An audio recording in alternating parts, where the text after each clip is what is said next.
Hello everyone and welcome back to my channel. My name is Alison, the online piano and the online violin tutor. So in today's video I want to talk to you about tightening your bow. So before I go into the video, I just wanted to talk to you all and let you all know that I have a 1 to 30 violin course, which is these books actually behind me. Now my course is 100% downloadable. They're not physical books, these are books that I just printed out myself at home, but the course is available to download and it takes you through 30 videos. So the first 10 videos, or the first 10 lessons 1 to 10, are completely free. So all the resources, any downloadable PDFs, all that kind of thing are always free and they're always linked underneath the videos. But my 1 to 30 course will take you from a complete beginner violinist, so you know absolutely nothing about the violin at all. It will take you from being a complete beginner violinist to a very accomplished intermediate violin player. And my course is 100% guaranteed. And I know that's a bit of a bold statement to make, but I absolutely stand by my course. I'm a classically trained violinist, so I teach more in that way.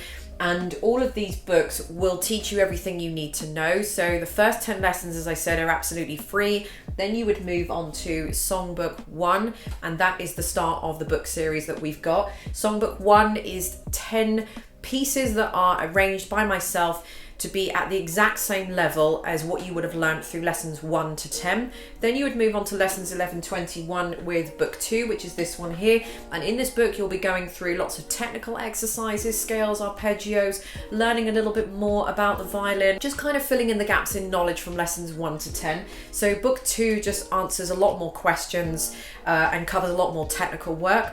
Once you've got to lesson 20, you'll then go to Songbook 2. Songbook 2 is 10 more pieces that have been arranged at the same level as lessons 1 to 10 and now 11 to 20. So kind of book 1 and then covering book 2 as well. Once you've done that, you'll move on to book 3, which is a lot more technical stuff. So you're going into a higher position on the violin. You're learning a lot more of the complicated stuff. So a lot more bowing techniques, just kind of adding in the sort of more final touches to really finesse the playing at that point. And then after you've got to lesson 30, there is a songbook, which is this one here, with 10 pieces, 10 violin pieces that have been arranged by myself that are at the level of everything that we will have done so far. Once you finish the course, that will leave you at an accomplished intermediate player. So that course is available to be downloaded, purchased and downloaded from my online shop, and I'll put a link to that coming up underneath. And then secondly, I wanted to tell you all about Patreon. I know a lot of you don't even know I have a Patreon site. Now, I've got a Patreon page where those of you, if you don't know what Patreon is, basically you just pledge on a monthly basis. Depending on how much you pledge will depend on what kind of benefits you get. So you pledge monthly, you get access to those benefits. You can cancel your pledge at any time. There's no kind of catches with it. It's completely up to you. But if you are just the first level tier and you're pledging on the first level, you will get access to hundreds, and I mean hundreds of sheets of music.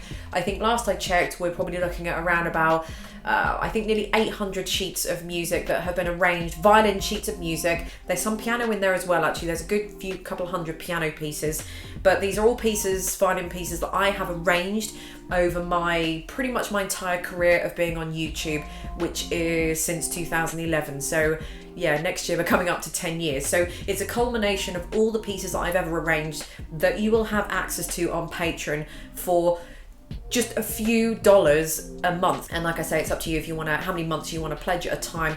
But there's no other platform, there's no other place online that you can go to that you can get access to that much specifically arranged sheet music. So I'll put the links to my book course behind me and the Patreon underneath. So getting on with the video. Okay, so tightening the bow. So this seems like quite kind of simple really, but not tightening the bow enough or too much can have quite a detrimental effect on playing really. So what I'm going to do is start by loosening the bow. So this is what you should be doing, or this loosening the bow like this. This is how your bow should arrive when you buy it brand new in the case. So your bow will be quite loose like this and you'll have to tighten it up. Each time you finish playing the violin, you really should leave the bow loose, so that you don't put pressure on the wood and on the hair strings, leaving it taut all the time. It's exactly the same as having an elastic band and just having an elastic band wrapped around something, and then, you know, a few months later you'll go back to it and that elastic band will just snap, or it's just lost its kind of elasticity. So it's the same sort of thing can be the same sort of thing with a bow hair. You don't want to keep that added pressure on. So for me, when I have finished playing, I actually have my violin on one of these stands here, and it's got a little bow hook up there, which I will put the bow on like this, and that's how I leave my violin, so it's easy to grab. But then I do loosen the bow. So I rarely leave the bow tight overnight, only if I'm probably just in the middle of a recording session and I know I'm coming back to it the next day. You know, I won't bother about it, but that's fine. 1 or 2 nights is fine. You know, don't get precious about that. But over the course of time, you know, you might just find that you'll be losing a lot more hairs. It'll take a little bit more to tighten up the bow as well. If you do have a quite nice and expensive bow, you know, getting these maintained is going to be quite important as well. I've already had this bow maintained once because the threads just kind of loosen inside, and that is just life, because you're undoing it, doing it, undoing it, doing it, you know, and that's just one of the things that happens. So let's start with the bow loose like this. So the first thing I'm going to do is tighten it up.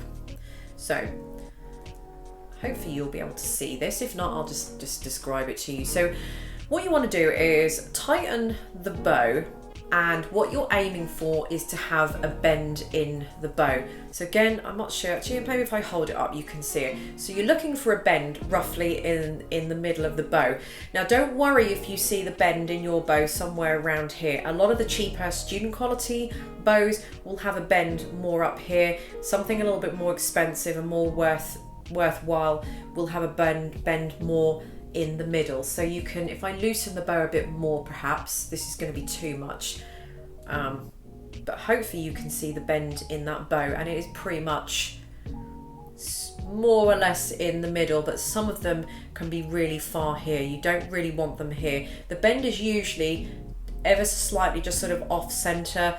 Depends how tight or loose the bow is to where the bend is going to be, but you more or less want it kind of, it's about here for me, sort of a hand's width. So slightly in the middle, but just slightly towards the point. But as I say, you don't really want the bend of the bow here too much. That's, for me, it's a sign of a not so great bow, because I just feel like the bend is just in the wrong place. So that seems too loose to me, because there's not enough gap between there. So what I'm going to do is tighten the bow, but you want to tighten the bow until you have a good bend in the bow.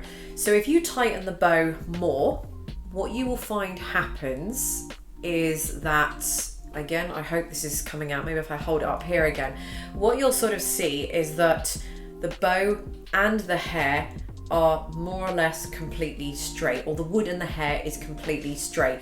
We do not want that. So there's too much gap there.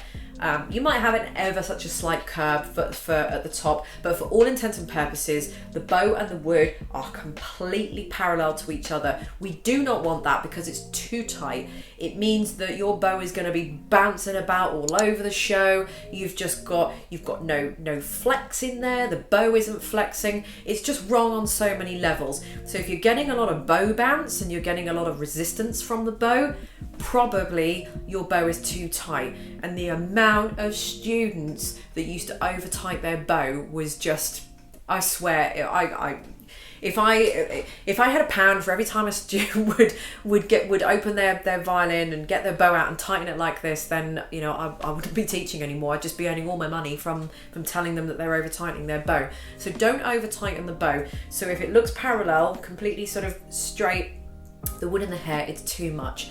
Also, the other giveaway is the fact that it's pretty much the same length or the same width up and down. So, you know, it's the same width here as it is more or less in the middle. You're always going to get a little bit of a bend in the bow. I don't want to tighten my bow too much to show you, because I don't want to over tighten my own bow. But Some of the cheaper bows, they will tighten even more than that. But as I say, I don't want to do that for this video and potentially ruin my very expensive bow. So you'll have same width up here as you will more or less in the middle, as you will down here. Now what you're kind of aiming for is to have a little finger's width in the middle of the bow. So what I'm going to do is loosen this a little bit so I can see that bend.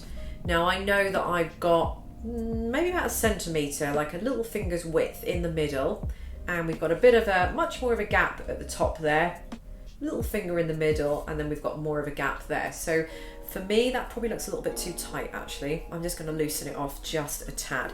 So now for me, I've just got the right amount of bend in the bow. So there's not too much bend there. I can see that it's thinner here, the gap is thinner here, then it's wider there, and it's wider there. So that's about where we want the bow. We're looking for that bend there. What I personally like to do is to just slightly over tighten the bow, just a tiny little bit, so the bow looks a little bit too straight, and then I will just maybe take it down a full turn until I just sort of feel that's right. But you're just looking for a really nice curve and a really nice sort of bend in the bow. That just feels too much to me again. You know, you'll know when you've loosened it too much, because then you'll start to see some of the hairs in the bow kind of wobble or wave a little bit, and that's where some of them are not quite as tight. I mean, if that happens to sort of 1 or 2 on the outer, it could just mean that you've got a few loose hairs on the outer edge. That isn't going to make any difference to your playing at all, but this would probably be all right for me. If I loosened it another turn again, now it doesn't look right, because I can feel like there's not going to be enough.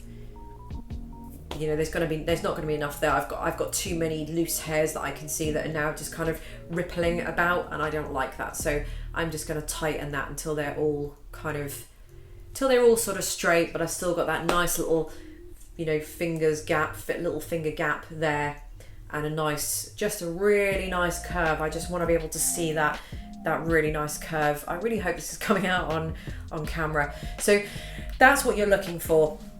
Also try not to touch the hair on your bow as well. It doesn't matter if you have done, just try not to. You don't want to be grabbing the hair. As you see, I'm not actually touching the hair when I'm doing all this, when I'm touching it or moving around. I'm not actually, it looks like I might be, but I'm not actually touching the hair. What happens is that you'll transfer all the oils and the grease and all the dirt of your hand onto the bow. Then when you come to rosin the bow, the rosin will just have a hard time sticking to it, because there's lots of oils and grease from you touching it all the time.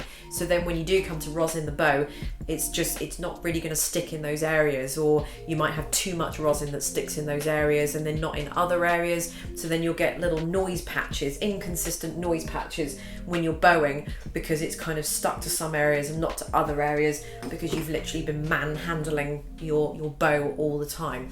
So it's not the end of the world if you do that. It's just more annoying, because it's just going to take several kind of rounds of rosin and playing to try to get that off. And if it's really bad, you know, then you might have to clean your bow, which you don't sort of really want to be doing. But I always hold it down by the frog here. I just refrain from touching it at all costs, and there's no reason for me to touch it. So try not to put all of your hands all over the bow all the time. Otherwise, you know, it's just, you're going to end up with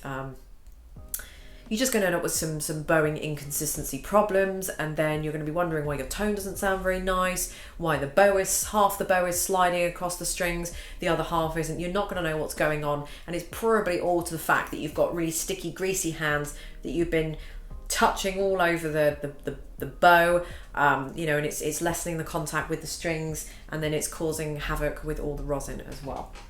So there we go, just a very kind of I don't know, maybe a very quick, simple, overlooked kind of video on how to tighten the bow, but one that is actually really important, because an over tight bow means that you're not going to get such a good sound out of the violin, and you're going to get so much bounce all over the violin as well. So as I said, if you're getting a lot of bounce, maybe thinking about loosening your bow.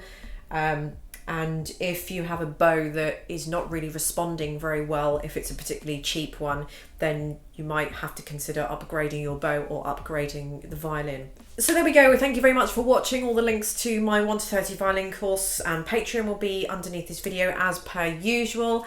And I will see you in my next video. Bye.